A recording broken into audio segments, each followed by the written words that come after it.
Morning friends. 6 दिसंबर सुबह के जो भी महत्वपूर्ण करंट अफेयर्स है उसमें से पहला करंट अफेयर है। हाल ही में चंद्रमा के चारों ओर किसके द्वारा पहली अंतरिक्ष यात्री उड़ान लॉन्च की जाएगी? नासा, इसरो, स्पेस एक्स या उपरोक्त में से कोई नहीं। बताओ जी, किसके द्वारा पहली अंतरिक्ष यात्री उड़ान लॉन्च की जानी है? नासा के द्वारा, इसरो के द्वारा, स्पेस एक्स के द्वारा या उपरोक्त में से कोई नहीं। ये किसके द्वारा की जाएगी? नासा के द्वारा। नासा के द्वारा क्या है? चंद्रमा के चारों ओर पहली अंतरिक्ष, ठीक है जी, यात्री उड़ान लॉन्च की जाएगी। लेकिन हाल ही में क्या है, यह लॉन्च की जानी थी। अब यह क्या है, पहले के कहाँ कब लॉन्च की जानी थी? 2025 में।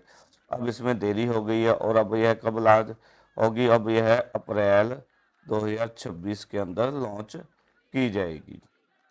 ठीक है जी। इस मिशन में क्या है, ये जो चंद्रमा के चारों ओर अंतरिक्ष यात्री उड़ान लॉन्च की जानी है, इसमें क्या है, 4 यात्री, अंतरिक्ष यात्री, ठीक है जी, 4 अंतरिक्ष यात्री है जो चंद्रमा के चारों ओर यात्रा करेंगे और फिर धरती पर लौटेंगे। ठीक है जी। नासा नासा की जो यह देरी है, नासा के द्वारा पहली अंतरिक्ष उड़ान में देरी होने के कारण क्या है, अब चंद्रमा पर 2 यात्री, ठीक है, ये नासा के द्वारा क्या है, 2 अंतरिक्ष यात्री चंद्रमा पर उतारे जाने थे। अब वह भी देरी हो जाएगी और अब वह कब, वह मिशन कब कब शुरू होगा? यह मिशन होगा 2027 के अंदर। ठीक है जी, 2027 के अंदर अब यह मिशन शुरू होगा। आगे क्वेश्चन है जी, हाल ही में पहला अष्टलक्ष्मी महोत्सव 2024 कहाँ प्रारंभ होगा? नई दिल्ली के अंदर, त्रिपुरा, असम या उपरोक्त में से कोई नहीं। कहाँ पर आयोजित किया जाना है अष्टलक्ष्मी महोत्सव? अब नई दिल्ली के अंदर, त्रिपुरा, असम या उपरोक्त में से कोई नहीं। बताओ जी, पहला अष्टलक्ष्मी महोत्सव कहाँ पर प्रारंभ किया जाना है? ये किया जाना है नई दिल्ली। ठीक है जी, नई दिल्ली के भारत मंडपम में यह पहली बार अष्टलक्ष्मी महोत्सव आयोजित किया जाना है। इसकी होस्ट की बात करें तो होस्ट कौन है? होस्ट दिल्ली है। ठीक है जी, नई दिल्ली इसका होस्ट है। ठीक है जी, कहाँ पर आयोजित किया जाना? भारत मंडपम में। ठीक है जी। इसके अंदर क्या है, शुभंकर कौन है? शुभंकर एक पूर्वी नाम की छोटी लड़की है। ठीक है जी, पूर्वी नाम की छोटी लड़की है शुभंकर है जो, वह क्या है, 8 राज्यों के प्रतीक के रूप में होगी। 8 राज्यों के प्रतीक के रूप में होगी, प्रतीक के रूप में। ठीक है जी। अब बात कर लेते हैं इसके उद्घाटन की। इसका उद्घाटन किए किसके द्वारा किया जाना है? पीएम नरेंद्र मोदी जी द्वारा इसका उद्घाटन किया जाना है। मोदी जी द्वारा इसका उद्घाटन किया जाना है। ठीक है जी। अब अष्टलक्ष्मी कहते हैं किसे हैं? अष्टलक्ष्मी उत्तर पूर्वी, ठीक है जी, उत्तर पूर्वी भारत के 7 राज्य हैं जो, और सिक्किम को मिलाकर इसे अष्टलक्ष्मी कहा जाता है। आगे है जी क्वेश्चन हमारा, हाल ही में किस देश में अविश्वास प्रस्ताव पारित होने के बाद प्रधानमंत्री को इस्तीफा देना पड़ रहा है? बताओ जी, किस देश के अंदर प्रधानमंत्री के खिलाफ अविश्वास प्रस्ताव पारित हो गया और अब उन्हें इस्तीफा देना पड़ रहा है? यह है जी फ्रांस। ऑप्शन 1 राइट आंसर है।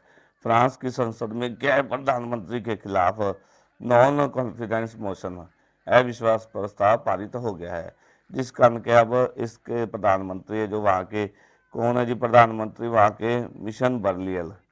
ठीक है जी, मिशन बर्लियल, ठीक है जी, बर्लियल वहाँ के प्रधानमंत्री हैं, उनको अब क्या है, इस्तीफा देना पड़ रहा है। ठीक है जी। क्या है, फ्रांस के अंदर सबसे ज़्यादा शक्तियों की बात की जाए, शक्तियाँ फ्रांस के अंदर, शक्तियाँ होती है राष्ट्रपति के पास। ठीक है जी, पति के पास। अब जो वहाँ के फ्रांस के प्रधानमंत्री हैं, मिशेल बर्लियल द्वारा राष्ट्रपति है जो फ्रांस के, इमूनैन कामरान। ठीक है जी, इमूनैन कामरान जी को क्या इस्तीफा दिया जाएगा? मकरान जी को वहाँ पर इस्तीफा दिया जाएगा। क्या है, यह विश्वास प्रस्ताव है, भारत में भी आता है। भारत में किसके ऊपर यह लागू होता है? यह होता है लोकसभा के खिलाफ। इसके खिलाफ लोकसभा के, इंडिया के अंदर। ठीक है। इस विश्वास प्रस्ताव में कम से कम कितने सांसद शामिल होने चाहिए 50। ठीक है जी, MP सांसद शामिल होने चाहिए। आगे नेक्स्ट क्वेश्चन है जी, हाल ही में भारत और किस देश के बीच ओमनीबस तकनीकी विनियमन के संबंध में संयुक्त बैठक आयोजित की गई है? कनाडा, नेपाल, स्वीडन या उपरोक्त में से कोई नहीं। राइट आंसर क्या आएगा? स्वीडन। स्वीडन और क्या है, भारत के बीच ओमनीबस तकनीकी विनियमन, ठीक है जी, के संबंध में संयुक्त बैठक आयोजित की गई है। इस बैठक में क्या है, भारत की ओर से जो भारी उद्योग मंत्रालय में सचिव हैं, अतिरिक्त सचिव हैं जो डॉक्टर, ठीक है जी, हनीफ, कौन है जी बात की ओर से? डॉक्टर हनीफ कुरैशी। ये कौन है बताओ जी, ये कौन अभी बताया है? ये हैं भारत में भारी उद्योग मंत्रालय के अतिरिक्त सचिव, ठीक है, उनके नेतृत्व में यह बैठक आयोजित की गई है। ठीक है जी, इसके अंदर क्या है, अब स्वीडन के अंतर्राष्ट्रीय विकास, उद्योग और विदेश व्यापार मंत्री हैं, ठीक है, श्री हाकन जेवरल। ठीक है, हाकन जेवरल। और राष्ट्र जो भारत में स्वीडन के राजदूत हैं जॉन थसल्फे, ठीक है, जॉन थसलेफ के साथ एक संयुक्त बैठक आयोजित की गई है। इस बैठक में क्या, ठीक है जी, किसके बारे में चर्चा की गई इस बैठक के अंदर? इस बैठक के अंदर मशीनरी, ठीक है जी, मशीनरी के बारे में चर्चा हुई। विद्युत उपकरण है, जो उपकरण है उनके बारे में चर्चा हुई है। ठीक है जी, और के लिए 2024 के लिए ओमनी बस, ठीक है जी, ओमनी बस तकनीक विनियमन OTR के बारे में चर्चा की गई है। डिटेल में देख लेते हैं जी। नई दिल्ली के अंदर भारत और स्वीडन के बीच ओमनी बस तकनीकी विनियमन के संबंध में संयुक्त बैठक आयोजित की गई। इसके अंदर क्या है, भारत की ओर से भारी उद्योग मंत्रालय में अतिरिक्त सचिव है डॉक्टर हनीफ कुरैशी के नेतृत्व में स्वीडन के जो अंतर्राष्ट्रीय विकास और विदेश व्यापार मंत्री हैं सचिव श्री हाकन जेवरेल, और भारत में स्वीडन के राजदूत है श्री जॉन थैसलेफ के साथ एक संयुक्त बैठक आयोजित की गई है। इस बैठक के अंदर क्या, मशीनरी और विद्युत उपकरण सुरक्षा 2024 के लिए ओमनी बस तकनीकी विनियमन OTR के बारे में चर्चा की गई। आगे है जी क्वेश्चन हमारा, हाल ही में दुनिया का पहला स्वचालित उपग्रह का सफल प्रक्षेपण किसके द्वारा किया गया? भारत, रूस, चीन या उपरोक्त में से कोई नहीं। बताओ जी किसके द्वारा यह किया गया? चीन के द्वारा।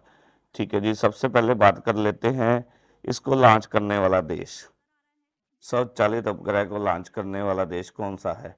यह है चीन। ठीक है, लॉन्च किसके द्वारा किया जाएगा? चीन के द्वारा किया जाएगा। ठीक है, यह क्या, दुनिया का पहला स्वचालित, ठीक है जी, ठीक है, स्वचालित उपग्रह है।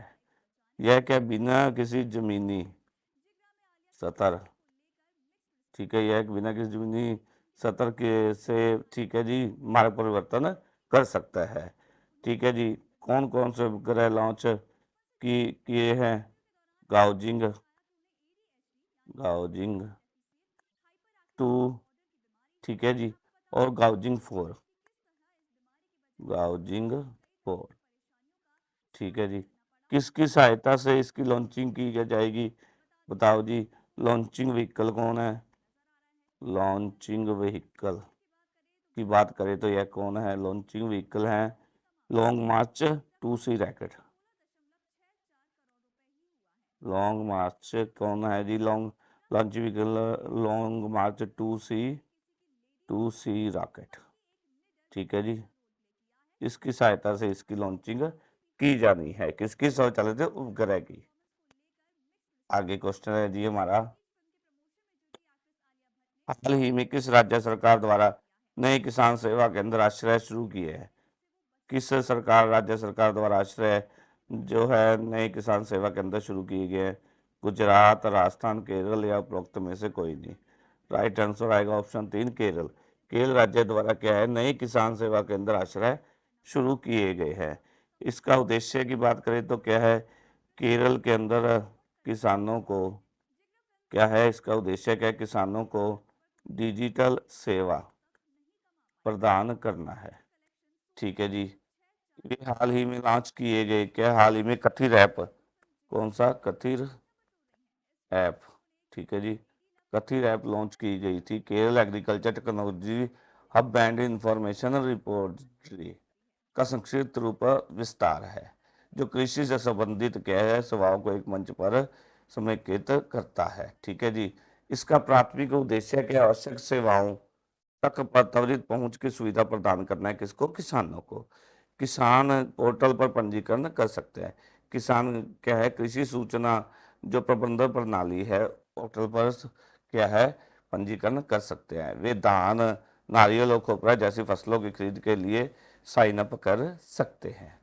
आगे डिटेल में है जी।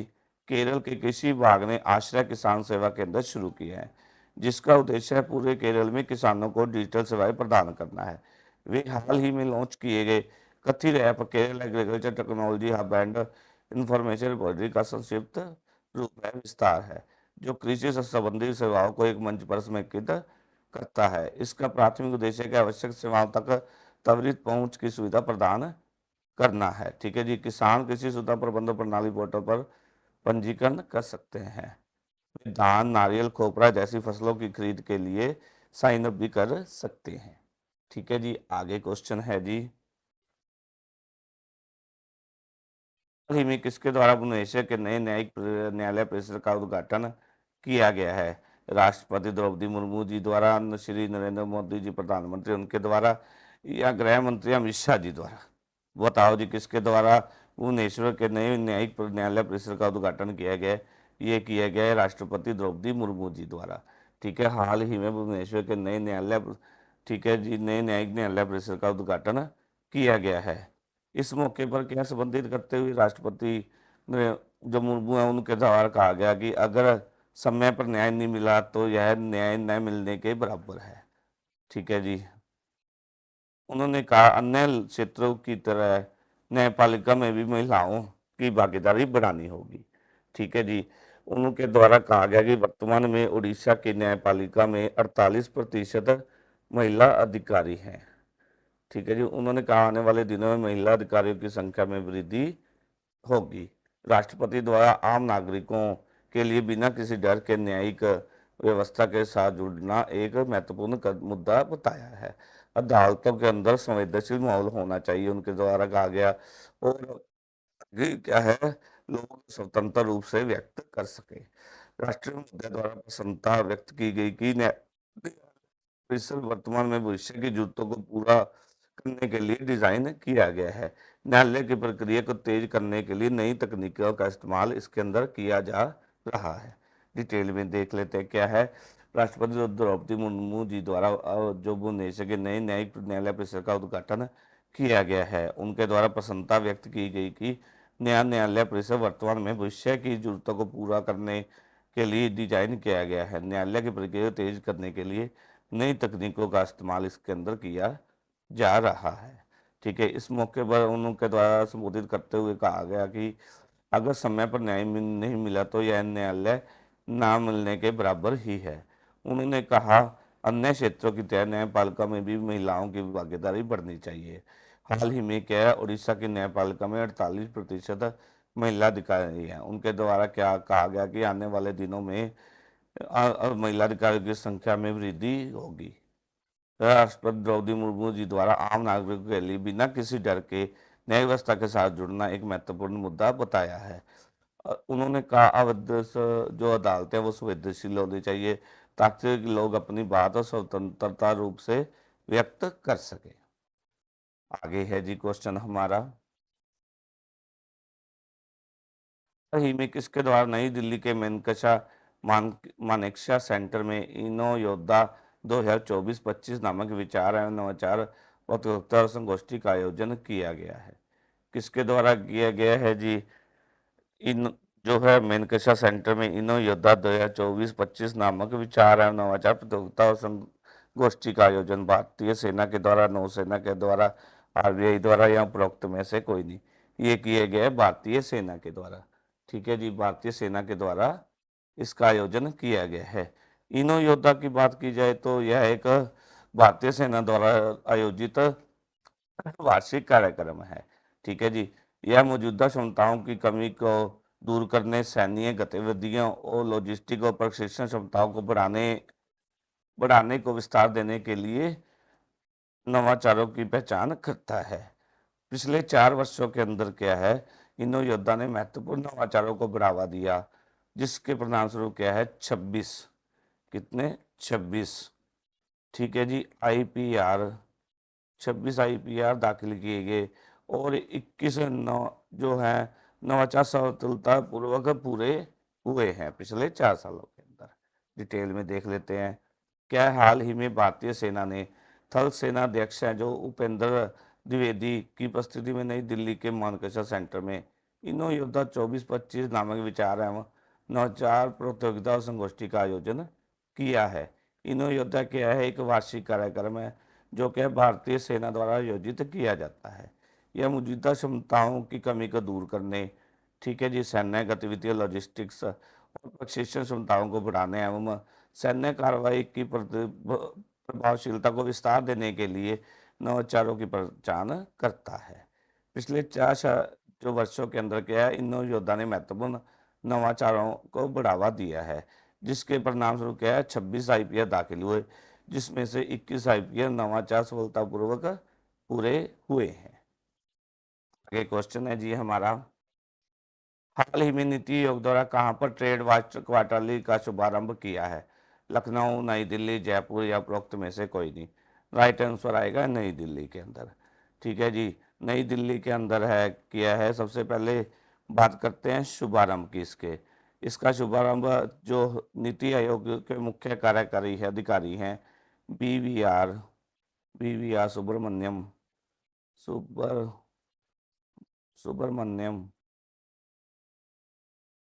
ठीक है, बीवीआर सुब्रमण्यम जी द्वारा किया गया है। ठीक है जी, यह किस पर केंद्रित होगा? यह भारत के व्यापार विकास और उभरते अवसरों पर केंद्रित होगा। केंद्रित का बात करें तो यह किस पर होगा?